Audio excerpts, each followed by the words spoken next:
Hello, and welcome to week 6 of our 8-week mini-series on how to develop the mindset you need to lose weight and transition to a healthier lifestyle. I'm Stacie Cole, and I founded the Healthy Lifestyle Institute for Women. So if you find that you're liking our mini-series and you want more information on the full-blown signature coaching program that can be found in our Healthy Weight Loss Evolution Toolbox, then just simply click on the link that's underneath today's video. Okay, so last week we talked about, it was step 5, and we talked about how to overcome all that internal dialogue that's going on in your head when you're losing weight. And so today, step 6, we're going to talk about mastering external conflicts. And that's nothing in the world but examining how the outside world affects the person trying to lose weight. And so, and you know this, when you go out, there is a lot of social pressure. Pressure to overeat, pressure to eat things that don't really serve you. And sometimes people apply this pressure without even realizing that they're doing it. And so the one thing I can tell you is that to have patience and compassion and forgiveness for those people, because again, they probably don't even realize that they're applying all this social pressure. And you know, it's one thing when you're at home and you can be strong, right? Because you're in an environment where you can control what's coming in and out. It's a whole different ball game when you leave home and temptation hits you square in the face, okay?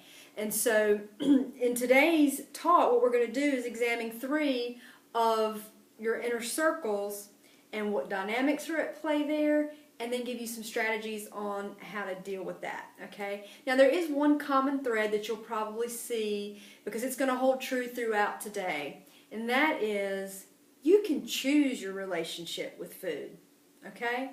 Now you can choose your relationship with food. You do that. You know, in our culture, we use food for a lot of things. We use it for comfort. We use it for reward. You know, it's almost like a drug.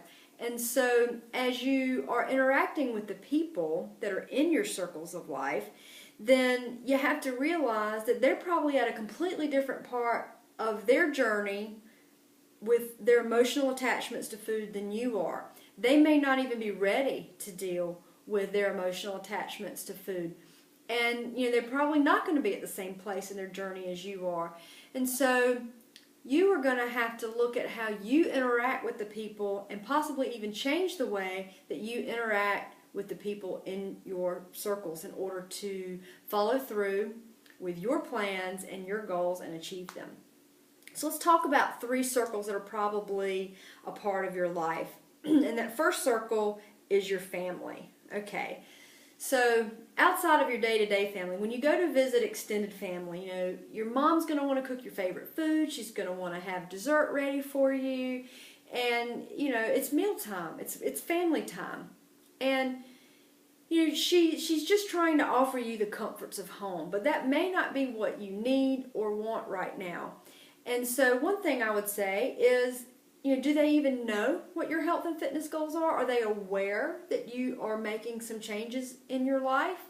Because if they're not aware, they can't help you. And so this is good. This is leading to your first homework assignment for the week, which is tell your family about your health and fitness goals and tell them how they can help support you.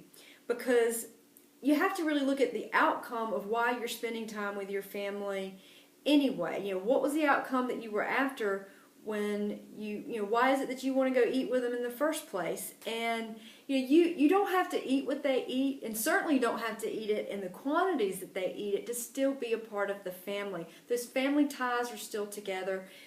You still have that camaraderie sitting around the table. Your family meal time is very, very important because that's what close families do, right? They eat together. They break bread together. You can do that without eating in the same way that your family does. So, you know, look for those emotional ties and tell your family how they can support you before you even go. That's your first homework assignment. And now let's switch to your second inner circle, which is going to be your social circle. Okay, you may be going out, you may be going over to a friend's house for dinner. There may be a special event or party coming up, and you want to be a part of it. So again, temptation can hit you square in the face once you leave the house, and you're going to hear people say things like, oh, come on, what's one night? Have a cheat day. what's one little piece of cake gonna matter? You're doing great anyway. And again, they don't even realize the amount of pressure that they're putting on you, and how that can affect you and your weight loss goals, and how that can chip away at your resolve. So understand the underlying dynamic that's going on there, and that is they just want you to be a part of the group. They're prodding you to belong, okay? But what you and I know is that you don't have to eat what they eat, or in the quantities that they eat it, or drink what they drink in order to still maintain those friendships and be a part of the group. The laughter still can be there. The fun can still be there. You don't have to submit to eating what they eat in order to be a part of the gang. So let's say you're going out to eat with your friends and you have a restaurant that you've picked out. So your homework is to have a plan. Whatever your next big social event is, your homework assignment is to plan in advance how you're going to handle it, and think through those steps before you get there and you're hungry and everything looks good and everything smells good, because that's temptation. So have a plan before you walk in the door. So let's say you're going out to a restaurant.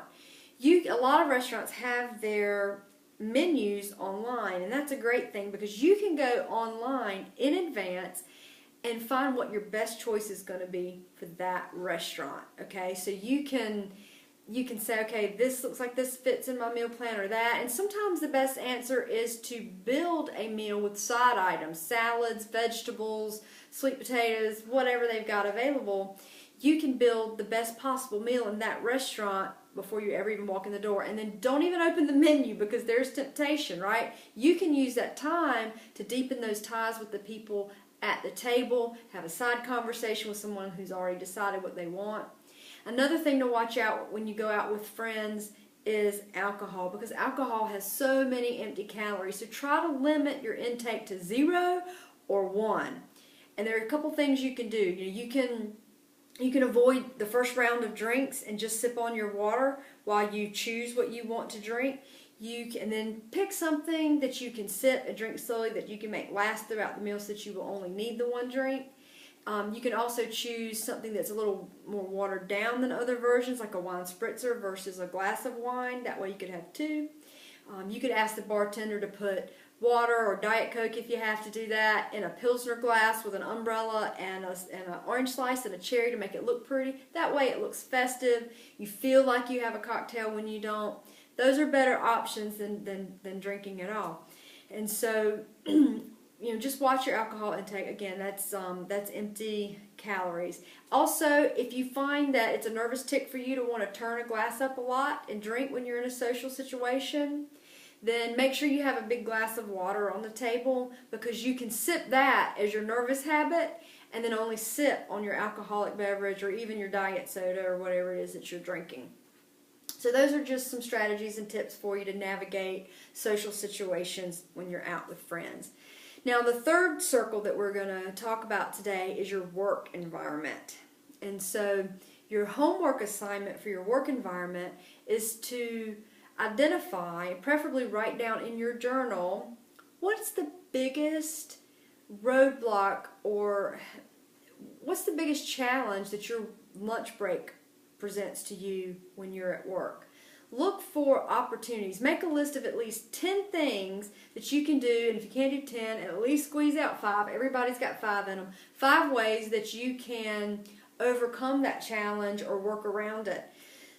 For example, do you have a refrigerator at work that you can bring your meals in? Do you have a microwave at work? Could you bring in these things? Even a dorm-size refrigerator in your office might work, and a small microwave can get you through. If not, what could you bring? And what are your options for going out to lunch if you can't do that? If you can't have those types of things available to you, what are your best choices if you have to go out for lunch? Again, it's really all about making a plan and preparing for your success. And so if you travel, that can also present a really big challenge for you for work. Whether you're traveling for business or pleasure, traveling can present some challenges if you are trying to follow a specific meal plan. And so, again, try to make a plan in advance. You're not going to be able to go and plan out every single meal and every single restaurant when you travel, But when you get there and you're looking at the menu, you can make the best choices possible for yourself. And so I encourage you to do that. Take what you can with you. If you're traveling by plane, go ahead and bag up some snacks for the plane ride and for waiting in airports, because it's very likely that you could get delayed or a number of things can happen. And so be prepared for that in advance. And if you're driving, well, that offers you a lot more options for taking some things with you that are better options than burger and fries at the drive-thru. And so anyway, those are 3 social circles that play a huge role in your meal plan and in presenting temptation to you. And so if I could sum this up and just give you one more thing to think about, it's that you cannot control the actions of others, okay? You can control your actions and your actions only. You can't help it. Sometimes you can't pick what restaurant that you and your friends or you and your coworkers go to. Sometimes that's out of your control. You can't help it if somebody walks by your table at a business luncheon and says, "Hey, I noticed that you passed up the dessert tray on your way through, so I brought it to the table. Don't you want something?" You can't help it if somebody in the office brings in a piping hot box of Krispy Kreme donuts because she just couldn't resist the sign in the window when she drove by. These are things that are out of your control, but you do get to choose your relationship with food. But when people do that and they bring temptation to you, understand that that is their relationship with food, not yours. You don't have to succumb to that. You don't have to take on their emotional baggage that they need to deal with so that they can further their health. That is step 6 in a nutshell. So I hope that provided some insights and some tricks that you can use. But you will develop your own arsenal of tricks over time as you go through this. You'll start learning what works for you. I know you will. Step 7, next week we'll be talking about how to deal with mistakes, because we're going to all make them, right? So next week we're going to talk about how to deal with that. In the meantime, take care and remember to live deliberately. Thanks.